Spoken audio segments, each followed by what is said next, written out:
a pleasure to have Preeti today with me. The series is very much focused on women who've made a mark. And when I was reading Preeti Chaudhary's bio, I didn't know what to pick up to speak about her because there were so many things at this young age and so many accomplishments. So a few I'll mention and I'll let Preeti mention the rest. So Preeti Chaudhary is a founder, director, board member, mentor, venture partner, speaker and judge, inclusion ally and ambassador, and UN SDGs practitioner. This is just like one of the few things, that she's doing.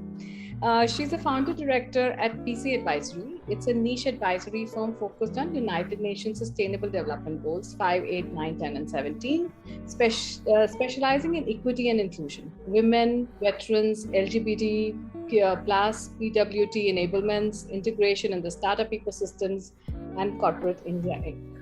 So she is also, not to forget, founder at LinkedIn Local India and creator of Pan India, LinkedIn Local India Community. It's a LinkedIn property, online, offline, online series of knowledge and networking event in India. Preeti, there is a whole lot. I can read on pages on you, but why don't you introduce yourself and all the work that you're doing, in various ventures, various forms, and various, I would say, second acts, because this podcast is all about second act, and you seem to have so many. So why don't you tell us about yourself? So, thank you first of all for inviting me today to this conversation. I think conversations are a real level playing field where there is so much of learning happening, not just for the two people who are involved in conversing with each other, but by and large for the audience as well. And I'm always up for these solid heart to heart conversations. So, thank you, Archana, for inviting me to this amazing next few minutes of, I'm sure, very interesting conversations. I think you've pretty much introduced me to the extent that I would like to be known for, but I would just pinpoint a few things that are very close to my own heart. As you said, I wear many hats, but primarily to me, the thing that really matters is making India Inc. equitable in terms of in the startup ecosystem. I want for more women, veterans, people with disabilities, and the LGBTQ community to participate, and for Corporate India Inc. to hire more from this talent pool. Because I think right now the entire focus when it comes to inclusion and equity is only on, say, a few silo pillars of the whole spectrum. But for real inclusion to happen or real diversity to happen, it all depends upon inclusion of more and more people who identify themselves as male, female, intersex, transgender, people who have given their lives to the country, who have served and now who are ready for their second innings, people with disabilities who bring so much of empathy and innovation to the table. That is my core focus. Also, the second focus, which I really am passionate about, is making opportunities and learning equitable for tier 2, 3, 4 Bharat. For years now, we have only been focusing on the 8 or 10 major metro cities of the country, but the next 100 million internet users and the next 100 unicorns of India/Bharat Inc. will be from these tier 2, 3, 4 cities and towns and kasbas of our country. So instead of just concentrating on providing opportunities, learning, mentorship, and all the rest of it to these 8 or 10 cities, I want to make it an equal playing field for school going, college going children, 0 to 5 year professionals in these small towns. Because I myself am from Jabalpur in Madhya Pradesh, which is a tier 2 town, but there's so much going on right now, and so much that I am a part of to be giving back, that these two things are very close to my own heart. Back to you. Very, I love the way that you are thinking about not only a community or an organization or the corporate world, you're thinking about how to get India there. And I think you are bang on when you say that, it is the tier two, three, four cities, basically, because in my own work also work a lot, with people there and students there, youth there, and the kind of aspirations they have. It's unparalleled. It is also the same kind of let's say ethos that they bring as anybody from a metro city today gets. So I think undermining them or like thinking they are, they need a lot of gearing up or catching up to do. I do not think that exists anymore. There used to be a gap, but I don't think so. If they all they need is the right opportunity. All they need is somebody really holding their hand to say, hey, let's go for it. And I think you are such on a right track. But Preeti, how did you start? I mean, of course, you were not born to do this. So tell us a little bit about your background. How did it all start? Sure. So I'll quickly touch upon my family sort of a background, and then I will sort of come to myself, because I think there's a story in there as to why and how I am what I am today. For a very quick sort of understanding, I am from a family of educators and professional, people. So engineers, doctors, architects, college professors, and things like that. Essentially, and more so, there are more women in the family than sort of men. But the point is that everybody is treated equally and fairly. Opportunities are given same across the table. Having sort of grown up in this kind of an environment, naturally, as value system goes as a child, I've seen equity and inclusion all around me right from the start. For me, though, I've always been the one to challenge the status quo, to question the status quo at all times. So if the world is going left, I will go right, because some people think, oh my God, it's so difficult, or it can't be done, or it's impossible. But instead of sort of following that herd over there, I will make it a point to go and see what that direction entails and what does it hold. Why are people so hesitant or sort of fearful to go in that direction? So I've always been one against the grain, against the flow, not in a rebellious manner. It's only to explore, to see things for myself, because I do not believe in hearsay. I have to go and see things for myself, whether it is doable or not doable, whatever the state might be. But I will not just believe any or take anybody's word for it. I will go and see, experiment, because at the end of the day, experimentation is what sort of provides you that impetus and that growth as well. So number one is I'm always against the grain. Number two, very curious by nature. I mean, that flows from the point of being against the grain. Number three, I would say totally action biased. So for me, I will not just sit on anything, just thinking, overthinking, analyzing, over analyzing about stuff. Rather, I am all about taking an action, executing stuff, and then learning. For me, success and failure are two sides of the same coin. Success is a very relative term, it means different things to different people. What I think is, even if I fail trying to execute something, there is still a learning in that for me. So that is number three, totally action biased. Fourth, and of not any lesser importance than the other three, is I'm consistent at things as well. So consistency also matters, because if you just do things in bursts and just once or twice or whatever, then it doesn't really count for much. So consistency is another forte which I totally believe in, and that is what makes me who I am, how I am different from, say, my existing family members. They are all sort of like I said, engineers, architects, doctors, professors. So they're all set in their fields in terms of excelling. All my mother, my masis, my buas, all PhD doctors. In my own generation, engineers, architects, psychologists, teachers, professors. But then I did not go down that conventional path. I said I will try out everything for myself. I'm not going to go for anything conventional, but I will always be open, always be flexible, agile, not limit myself to anything, go and experiment, fail if I have to, but that's okay. So back to you. Those are a few things. No, so that makes me more curious, to be honest, because the roles that you play right now, in different levels, whether it is UN, whether it is linked to local, whether it is your own organization, you must have started somewhere, right? You must have started with the first step. What was that first step? Where did that thought process come from? And how have you transitioned to the different things that you're doing today? Right. So I think someone's personality also plays a sort of major role into that, Archana, I would say. For me, I have never sort of satisfied with doing just the one thing.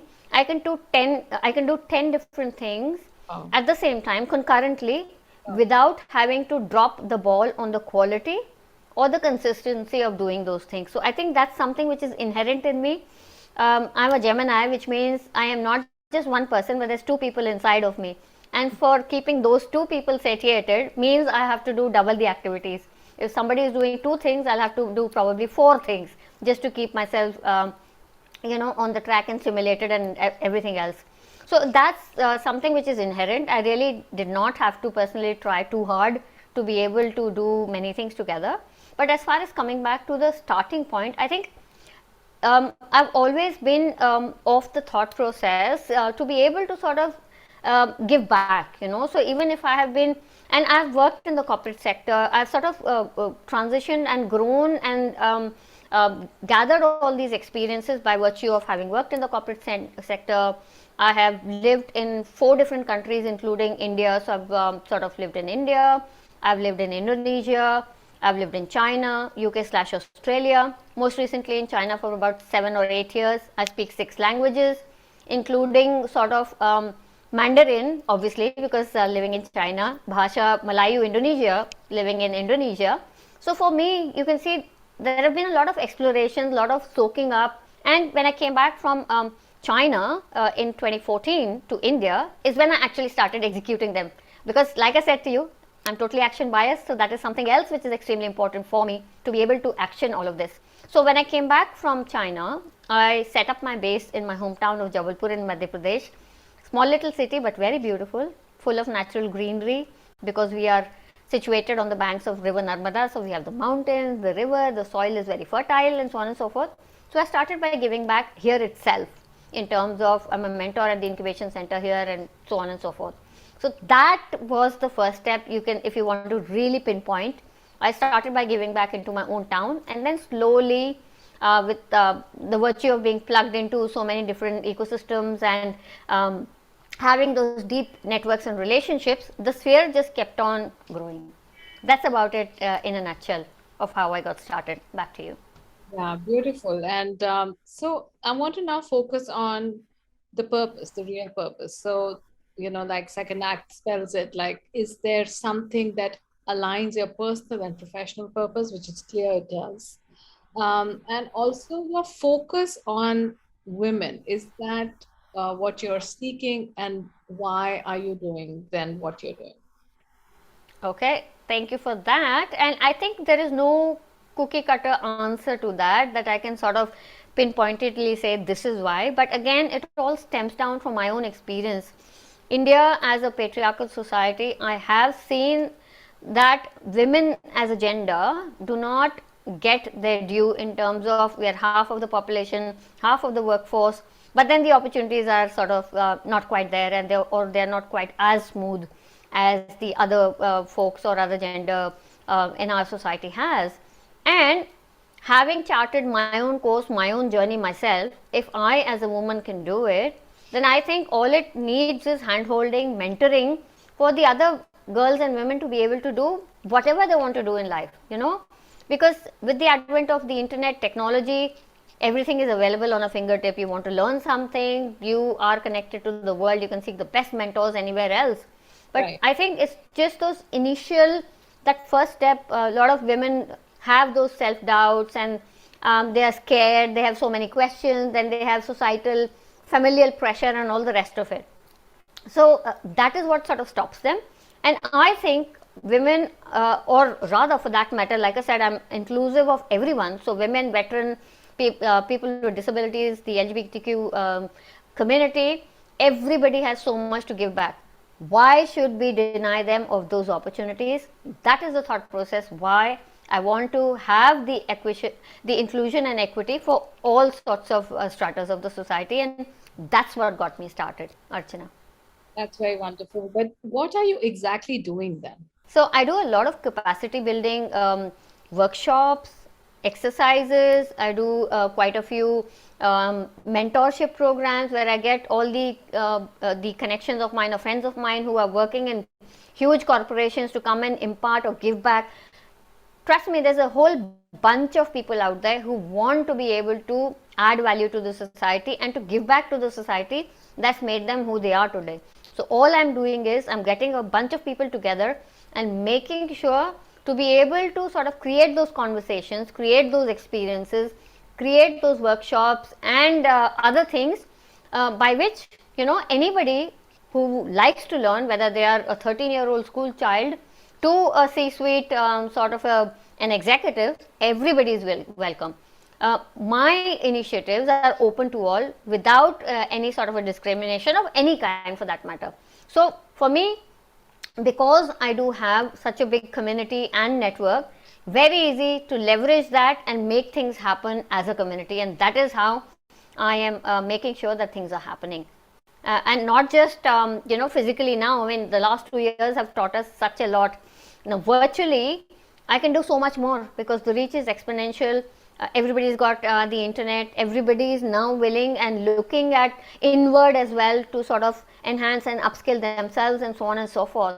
So it's really easy now to sort of just give that push, handhold, and let the people realize their own potential and take them to their own next level of self-discovery.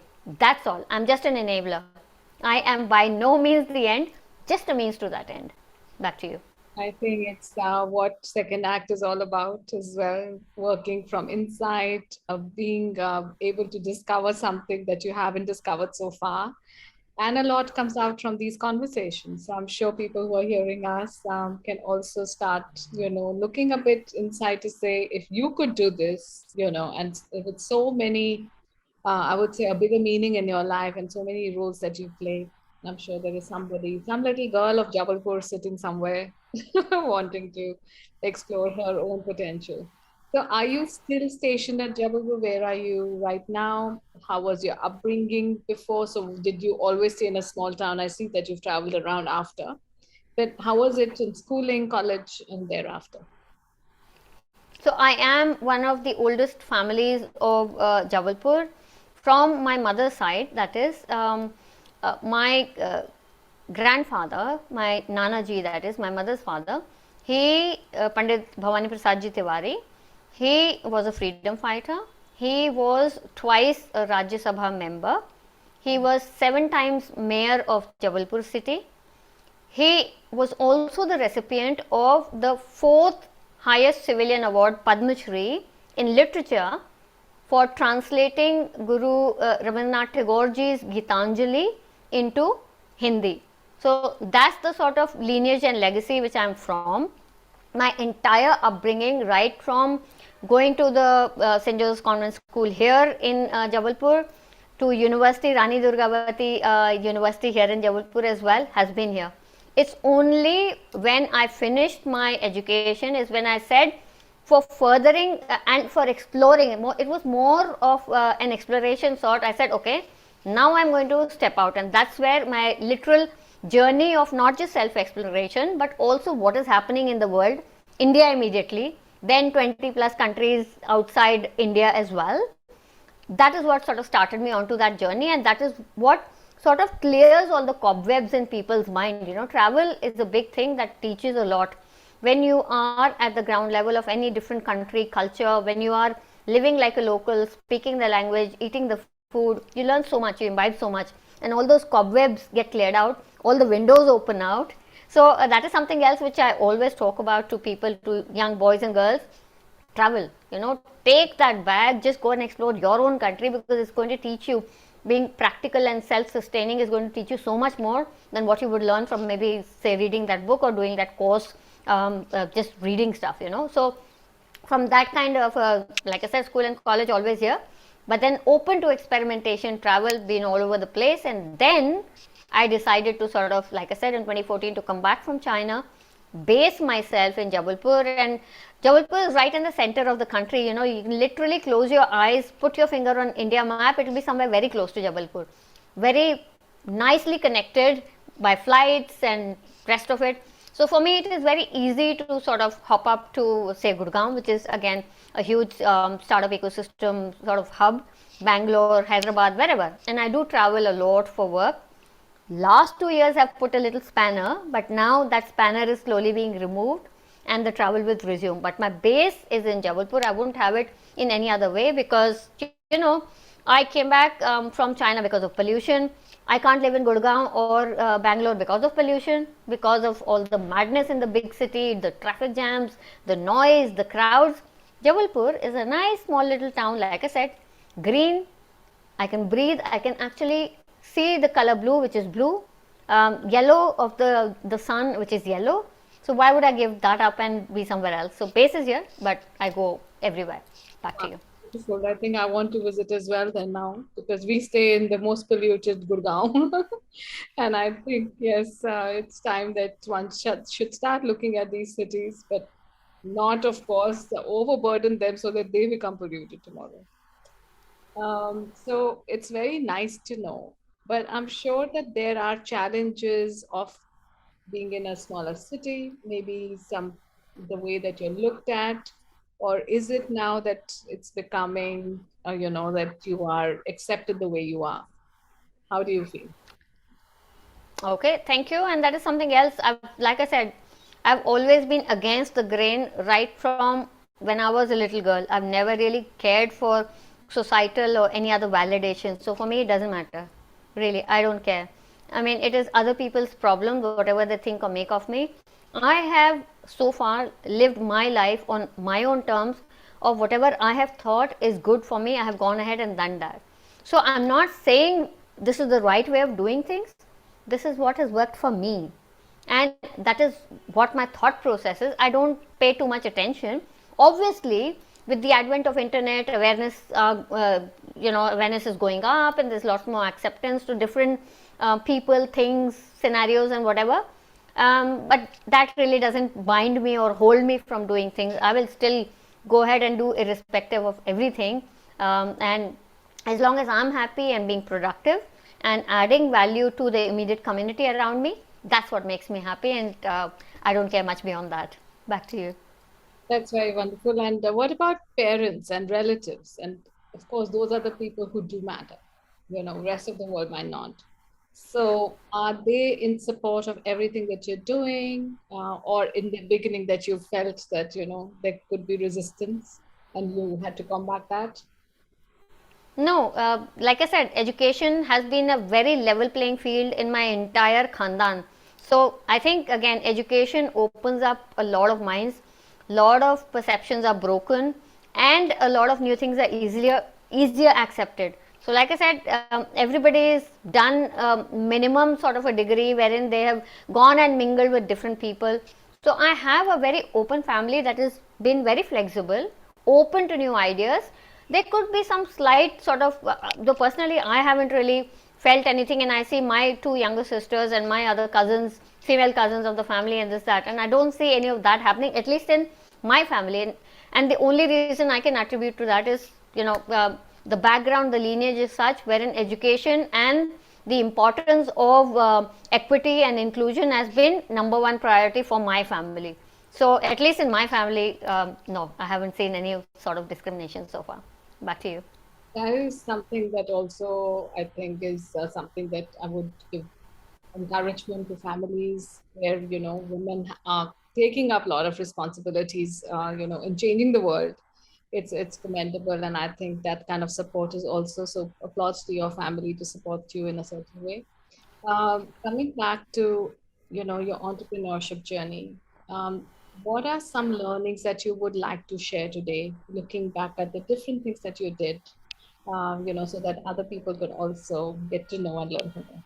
So number one most important thing, as per me, is execution or just starting. A lot of people get bogged down into that immediate thing of, oh my god, do I start now, do I start later, do I do this, do I do that? I say just start. I mean, it'll take off, or it'll fail. But there's learning in both. If it takes off, anyway it's taken off. But if it is failed, there's still that process is going to teach you so much. So number one is don't think too much, start executing. Number two, I think mentorship is something else which is extremely important. So seek out those 4 or 5 people, that you could completely sort of fall back upon for any kind of guidance, any kind of knowledge sharing, help, all the rest of it.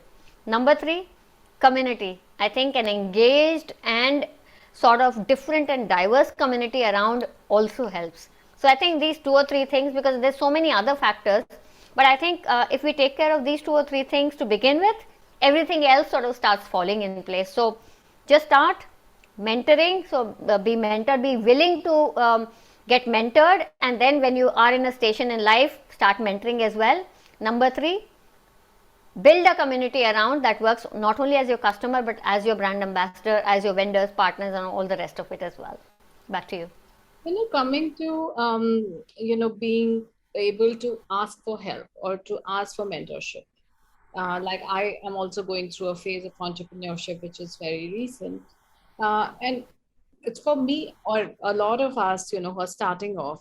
How do you seek a mentor? How do you reach out to, and what do you exactly do? Because, in various ways that I have tried to reach out also to people, some have been kind to offer some kind of support at that point. And then, of course, it is very temporary to that particular concern or project or whatever. And then of course then you are again left on your own. There is hardly anybody who literally holds your hand to say, okay, I will try and guide you through the process. So how should we look for that person, and who could be that person? Right. So I think first things first, LinkedIn is a great platform to be able to reach out to anybody and everybody in the world, in the professional world of maybe corporates or even startups for that matter. So that is a starting point. And what has worked for me, and I'll only talk from my experience because I'm not going to talk on hypothetical situations. That doesn't seem to work. It never works in any case. So what has worked for me is just to go for genuine deep relationships. I mean, if we are going for transactional networking and relationship building, that's where most people fail, because when it's transactional, it's going to fizzle out after a certain point in time. But when it is a meaning, authentic, deep relationship, then when you build the trust and the credibility, then it sort of takes you to the next level.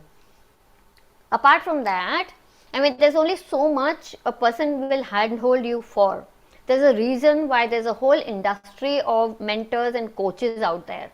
In our country, there's something else which I have seen. We would like to have the best of mentorship and coaching, but then we don't really want to pay for it. But we need to understand that this section of people that have gone and sort of learned for themselves and done all these certifications, that is a sort of a profession for them. So getting sort of a few conversations here and there will only take you so far. But then again, in this concept also, a coach or a mentor, you have to stay consistent. Only then when you start seeing results. So for that consistency, we have to be ready to sort of engage a paid coach or mentor as well. So I think these are 2 or 3 things that have worked for me, and I don't see why not it wouldn't work for anybody else out in the world. And I know as a fact from my own community of friends who are coaches and mentors, there are more and more people that are seeking people out like this, and that just doesn't include only say the males or whatever. I mean, girls and women are also sort of taking those initial steps. They're now coming out of their hesitancy of, oh my God, how will it look, or what will people think, and what will happen. They're crossing those barriers, and even they are seeking to sort of talk to people, engage with mentors and coaches and things. So it is all out there. But then the main thing is to actually start somewhere, start on LinkedIn, and that's a good starting point, I would say. Back to you. Lovely. Okay. So when was it that you actually reached out to a mentor? Is it the starting phase when you were just starting off, or are you still, with somebody who's guiding you? Right. So actually, I am my own mentor. Personally, I haven't gotten mentored by anyone because I just do things. I just, sometimes it works out, sometimes it doesn't work out. Um, for me, if you ask me, I don't have a single mentor anywhere. I have lots of friends who are in the industry, but that's about it. I haven't really gone and had a conversation personally for me. But what I'm saying is, I see my immediate community and people in my immediate community go all the time out and get these conversations going. I personally am a pro bono mentor to quite a few students, girls, boys, women. Like I said, especially from tier 2, 3, 4 towns and cities around me. I'm a mentor at Government of India and Government of Madhya Pradesh incubation centers here in Jabalpur, Sagar, Satna. So that way I have access to all this pool, and I do pro bono mentoring. So I've never been a mentee myself, but I go and mentor other people. So that's your answer for that question. Back to you. Great. Coming to something that, of course, everybody has hard days. Everybody doesn't have always the, what you think that will happen in life. So, how have you really dealt with such situations? What have you done to feel better or to do the next steps? I think, I always do a lot of self talk when such a thing happens. And second, travel helps me immediately. I just take the car or I just go somewhere, book a flight or a train or whatever. But most importantly, when such kind of time starts to sink in, the realization is there already. So I don't want to go down the sinkhole and then have to pull myself up. So the self talk or the looking inward starts happening when I know that this is going to happen. So a lot of self talk, and before, like I said, sinking further and further, I plan my travel, I go out. So for me, getting in touch with people, talking, conversations, being in a community of like-minded sort of fellow travelers where there's music playing, there's food happening, and so on and so forth, very therapeutic. So Yeah. that's how I handle those hard days for myself. Now that necessarily will not work for you. It might not work for a Rekha or a Sunita sitting in a Jagdalpur or a Raipur or a Bilaspur. Each have to find their own ways and means. But for me, self-talk, travel, those two. Back to Do you. you- So this question also, like, comes back to me quite often to say that is the positive mindset in your hands? Is it something that it's controlled by you, how you feel? Or is it also that the external environment you feel is responsible and pulls you down quite often? What is your thought on that? I think it's a combination, but for me, it is more of what I make or say or do about situations. But for a lot of people out there, the external stimuli sort of plays a major role into how they are feeling for that particular day. I think again, self awareness, self realization plays a big role in how you feel on a day to day basis. Our positivity, our glass half full mentality is in our own hand. We should not give that control to any outside stimuli or the environment, because that is only ever going to pull you down, because there's so much going on. There's the attention spans are going down, and there's so much of chaos happening. I mean, Right. if you give up the control, then that is what is going to happen to you. So I think take the control and read literature, talk to friends, do something passionate, have a side hustle of volunteering or giving back to the community that Right. you're at. Those things keep you in a positive frame of mind for a long time, Archana. Great. I think that's something that I also seek, but normally I'm like asked, I don't think everything can be like looked at in that manner. Maybe you should give more importance to also, circumstances, environment, and things around you. That I'm a positive person, and I like to say that everything can be changed or tuned. In 1 second, you can feel a little different, and the other second, you can just lift yourself up and feel completely different. I think, and gratitude plays an important role as well. I think, and how grateful we are with what we have. There's always a reason to feel down, but I think there are also enough reasons to feel better. No? Absolutely. Glass half full always, it's always empty, half empty for others. But for people like you and me who want to be in that state of mind, I think we have to look at the glass as glass half full always. So, what's your real role with UN? I see that you have the focus on the economic, social upliftment. What do you exactly do with UN? Is there a particular task that you do with them, or through your work you are trying to bring in a change in the way people are thinking and doing? Yeah. So it's through my work that I am supporting the sustainable development goals that are charted out by the United Nations Sustainable Development Goals. It's a goal 2030 that a lot of people in the sustainability sector working towards, and I'm very specific in those numbers, the goal numbers, because those causes are close to my heart. So it's economic opportunity for all, inclusion, it's all about poverty, and it's all about hunger and the rest of it.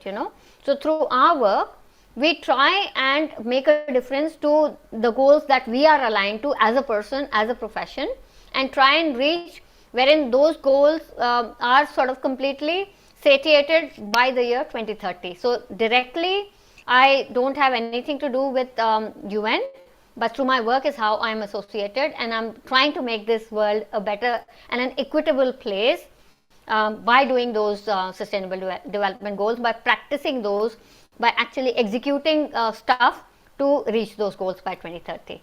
Back to you. Because with a project on pink toilets, that's a goal, the 13, 17, and 11, the non-safer cities from UN, and also, of course, equitable society, creating opportunities for women, girl child, focus on girl child, etc.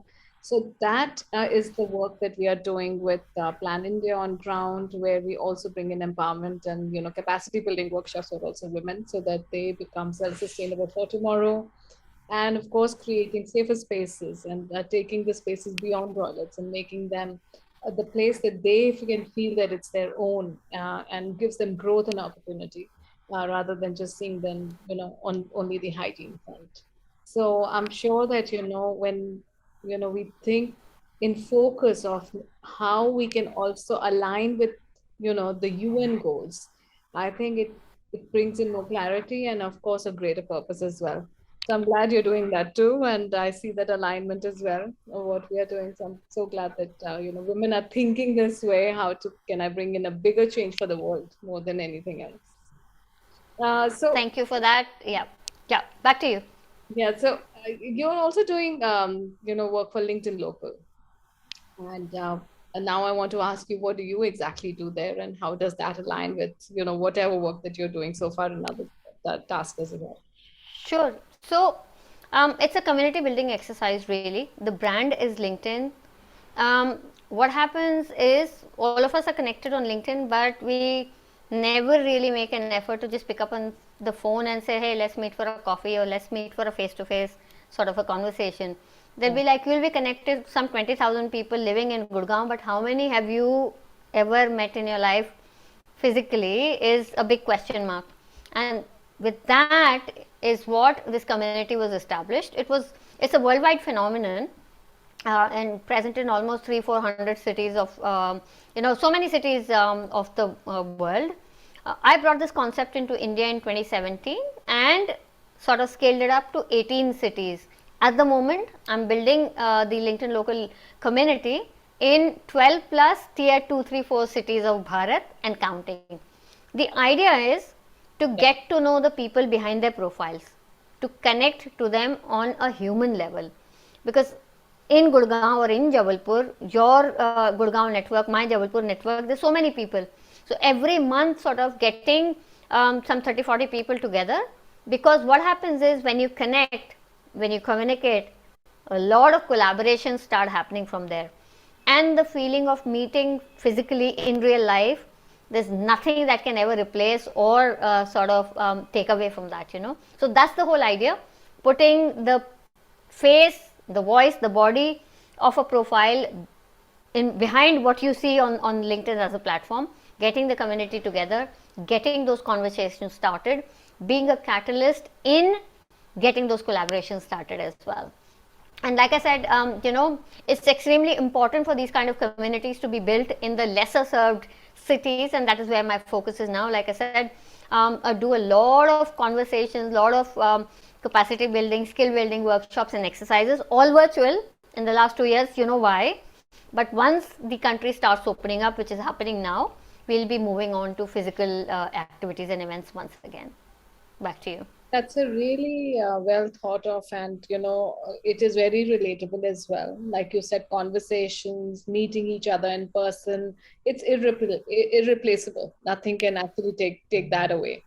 So yeah, and also the focus on like coming together, collaborations. I totally believe in, and something beautiful comes out of that. Also, that's completely there. So all the best for that, and you are doing fantastic work. In every sphere that you're working on, I think it's bringing in a larger meaning.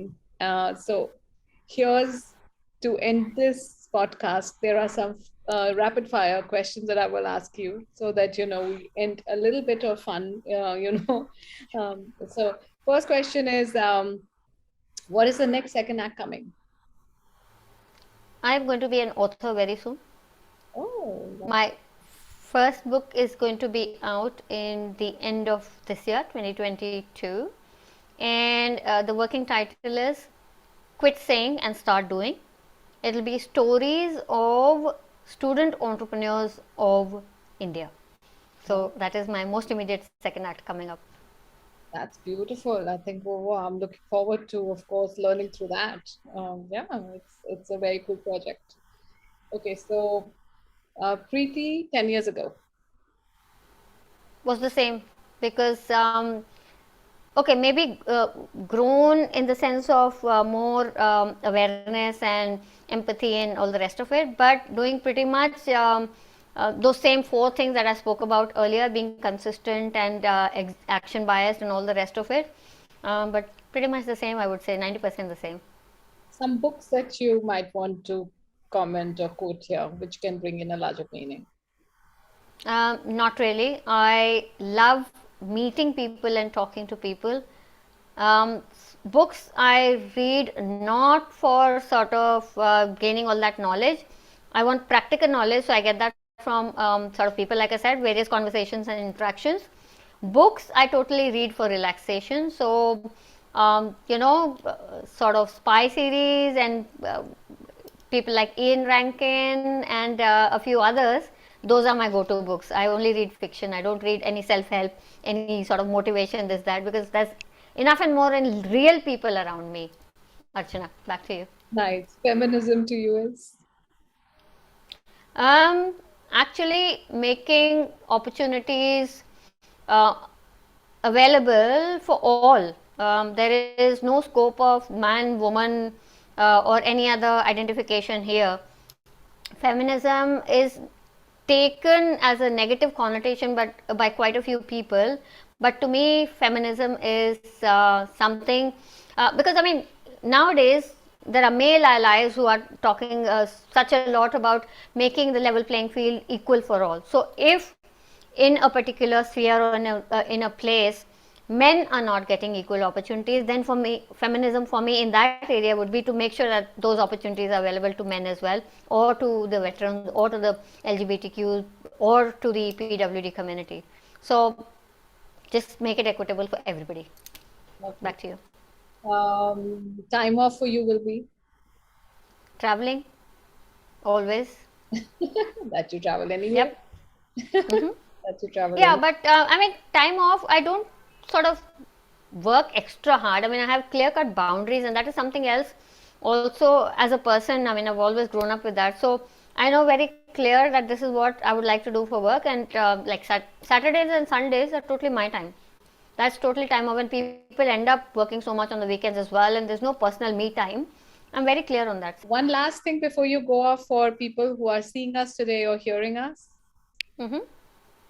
I would just say, connect, communicate, and collaborate, because these three C's, I think, are the harbingers of a lot of good things in anybody's life, because they have worked for me. I've made connections with people. I've had beautiful conversations. And then from there stems out collaboration. So connect, communicate, and collaborate is what I would say to the audience. Lovely. Thank you, Preeti. I think there's this chapter which has opened between you and me as well, and we will be in touch now. It's lovely to have an inspiring person like you on my podcast. And we have a special Women's Month this time. So we have only women speakers, like I told you, who have a story to tell, and you have many stories to tell. So keep inspiring, keep doing what you're doing, and may you have many second acts. Thank you so much, Archana. Absolutely amazing talking to you. And to everybody out there, thank you, namaste, and